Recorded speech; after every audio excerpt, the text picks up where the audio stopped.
La Cámara de Diputadas y Diputados rechazó el veto presidencial al proyecto que establecía el kinder como obligatorio. La propuesta contó con 78 votos de los 89 necesarios para continuar con su tramitación. Desde el gobierno señalaron que el rechazo se debe a intereses electorales. Para profundizar en esto, estamos en contacto ya con María Isabel Díaz, ex subsecretaria de Educación. Muchas gracias, María Isabel, por contestar nuestro llamado. Buenas tardes.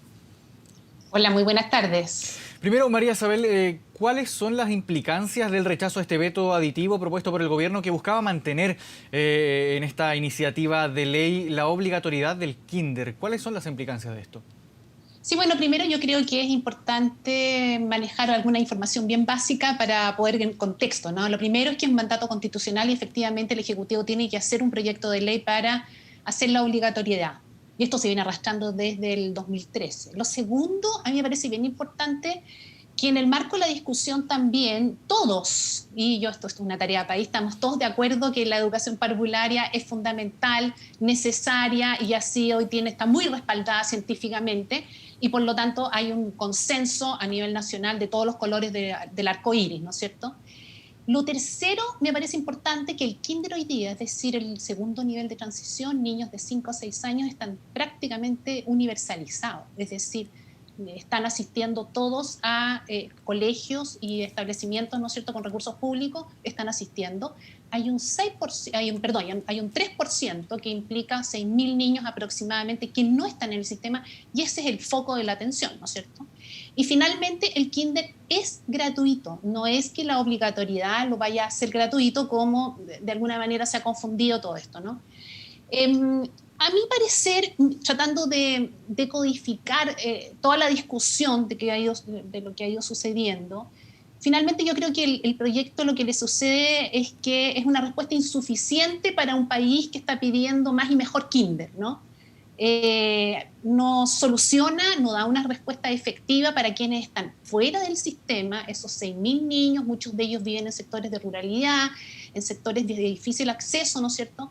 Y tampoco mejora las actuales condiciones del kinder que hoy día están funcionando en los colegios y en las escuelas, ¿no? Entonces uno espera que este proyecto, yo diría que a pesar de los avances, porque tuvo avances, pero no logra consolidar una respuesta más efectiva, más profunda, que dé una mayor, yo diría mayor calidad pedagógica a lo que se busca entregar a los niños en esta primera etapa, ¿no? Eso yo creo que sería como la situación como más preocupante. Entonces, bueno, hubo muchísima discusión, están las visiones también territoriales que tienen los propios parlamentarios, ¿no es cierto?, que traen situaciones, casos específicos, sobre los cuales en algunos casos yo diría se pudo responder, pero en otros no hubo respuesta. Entonces es un proyecto que queda como a mitad de camino y pareciera ser que ahí solamente cumple, en alguna medida el Ejecutivo lo reconoció dentro de las primeras discusiones, que no era ambicioso. Entonces queda solamente como una respuesta a un mandato constitucional, se busca la obligatoriedad, y se hace un supuesto, ¿eh? Se dice, mire, la obligatoriedad lo que va a hacer es corregir, por ejemplo, esta inasistencia crónica que se presentan en algunos grupos. Cuestión que yo tampoco comparto mucho, porque no es automático, es una respuesta mucho más compleja. Sucede en primero básico también, sucede en segundo básico, que también y en ese caso es obligatorio. Entonces es un proyecto complejo, yo creo que hay que naturalmente seguir trabajando más adelante y acompañarlo y dotarlo de otros instrumentos que puedan dar efecto a un compromiso de país sobre aquellas situaciones que deben ser mejoradas, ¿no? Para la atención educativa de los niños y niñas estamos hablando de 5 o 6 años, ¿no? Pero considerando que esto ya está consagrado en la Constitución desde el año 2013 y no es aún materia de ley, de la Ley General de Educación, que es lo que buscaba esta iniciativa, ¿no hay cierta inconsistencia en que sí esté consagrado en la Constitución, pero no así en las leyes propiamente tal, la Ley General de Educación? ¿No es esto, si bien usted lo mencionaba, lo considera como insuficiente, pero no es un paso más adelante que respecto a lo que se está ahora, actualmente?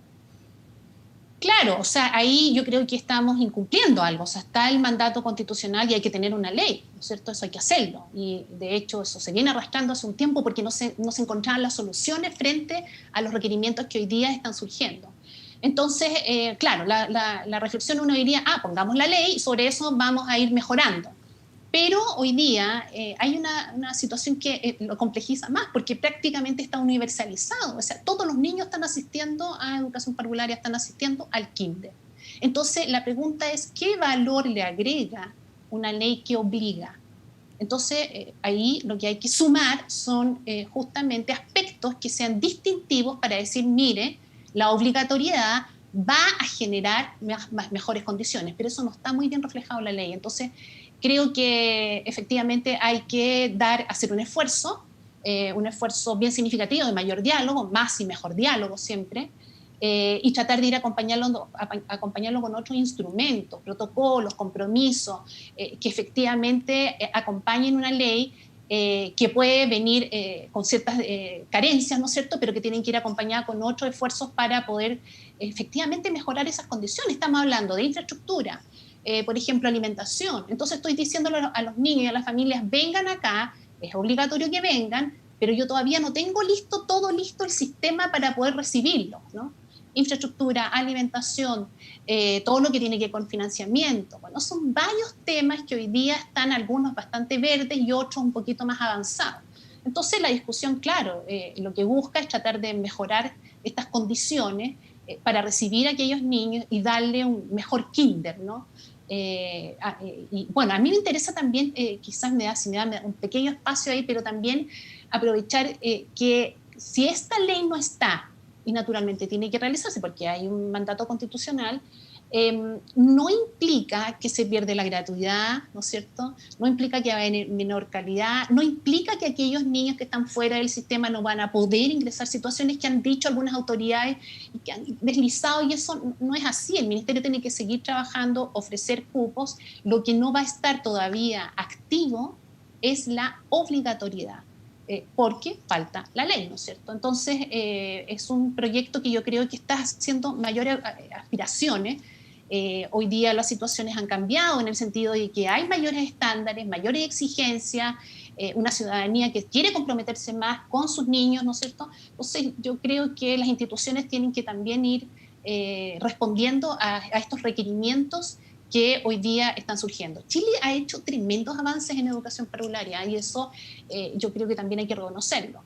Donde estamos al debe, por ejemplo, es la cantidad de niños. Un kinder tiene autorizado colocar 45 niños como tope máximo. Entonces hay salas que tenemos 45 niños.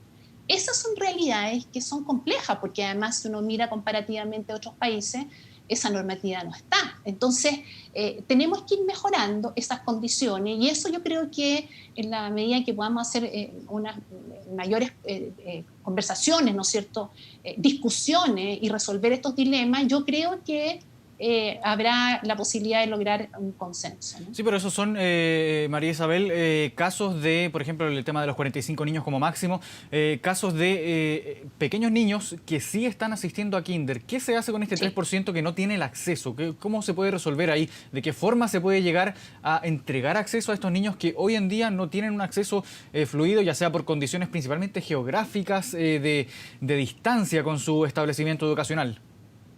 Claro, esa es la hay que tener respuestas más diversificadas. Algunos apuestan diciendo, mire, yo lo pongo obligatorio y ellos van a tener que igualmente llegar a los establecimientos. Yo creo que no sirve eso, ¿no es cierto? Entonces hay que buscar soluciones que son, yo diría, respuestas de oferta más diversificadas. Hay modelos alternativos, hay también situaciones donde se les puede colocar transporte, es decir, muchas respuestas, pero que tiene que tener un componente, que es la visión territorial. Y eso yo diría que también falta trabajarlo.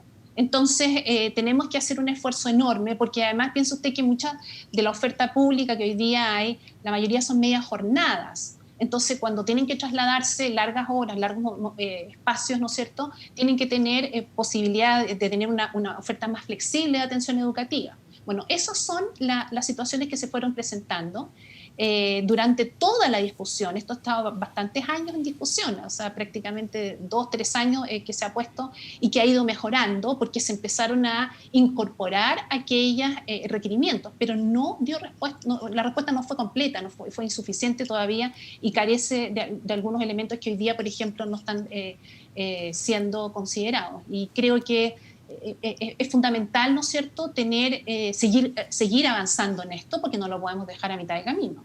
Ahora, María Isabel, independiente de su valoración respecto a esta iniciativa o a este veto que se votó ya durante esta semana y que fue rechazado finalmente, se rechaza esta alternativa de reponer la obligatoriedad del kinder en esta tramitación legislativa. ¿Sí? ¿Está usted de acuerdo con este rechazo a esta reposición de la obligatoriedad del kinder? Mire, muy buena la pregunta. Lo que pasa es que yo creo que... Porque, perdón, pero esto podría sí. quizás, para muchos es insuficiente, pero es una base desde la que se podría haber comenzado quizás a construir algo mayor en un mediano o largo plazo. Sí, lo que me pasa a mí con eso es que efectivamente yo diría que hubo bastantes avances, pero no se respondió a todo y yo creo que no se hizo un buen diálogo sobre eso. Entonces es difícil ahí, y esto es decisión de los parlamentarios, ¿eh? Yo ahí no tengo voz ni voto en esto, pero en la mirada desde especialista, de mi expertise de muchos años en esto, y de haber instalado una subsecretaría de educación parvularia que tiene rango institucional dentro, ¿no es cierto?, de rector dentro del Ministerio de Educación, me permite tener una visión más completa y también un aterrizaje. Yo creo que cuando las leyes no quedan suficientemente robustas, cuesta muchísimo después moverlas. Entonces, a mi parecer, si bien se avanzó bastante, yo creo que tiene que ir acompañado de otro tipo de instrumentos que vayan entregando compromisos y una hoja de ruta que vaya efectivamente cumpliendo. La obligatoriedad es una discusión. En la Unión Europea no todos los países tienen el kinder obligatorio, han ido haciendo avances de a poco también, o sea, tienen un marco legal y después han ido sumando la obligatoriedad y no todos están convencidos. Entonces, yo creo que efectivamente es un debate que requiere madurarlo más. Naturalmente hay pasiones entre medio y hay muchas confusiones, porque dentro de toda esta discusión hay mucha gente que me preguntaba, bueno, ¿y va a seguir gratuito? ¿Y es gratuito ahora? ¿Está universalizado? ¿No van a dejar que los niños vayan? Eso no existe. Si lo que se le está agregando es un componente de obligatoriedad, y eso extiende la cantidad de años obligatorios, porque tenemos la básica, la media, y se agregaría un curso más. Pero la premisa que hay detrás es, lo hago obligatorio, pero también mejoro las condiciones que hoy día están funcionando los kinder. Entonces, aquí, ese es el dilema que se plantea, ¿no? Claro, es un debate que ya culminó su etapa legislativa, ya fue rechazado, sin embargo, sigue generando reacciones, mucha pasión tanto a favor como en contra. Claro, pasa al Senado, pero por un aspecto meramente formal. Ya termina, se cae, perdón, el espíritu de esta iniciativa. María Isabel Díaz, subsecretaria de Educación, muchas gracias por este contacto. Muy bien, muchas gracias.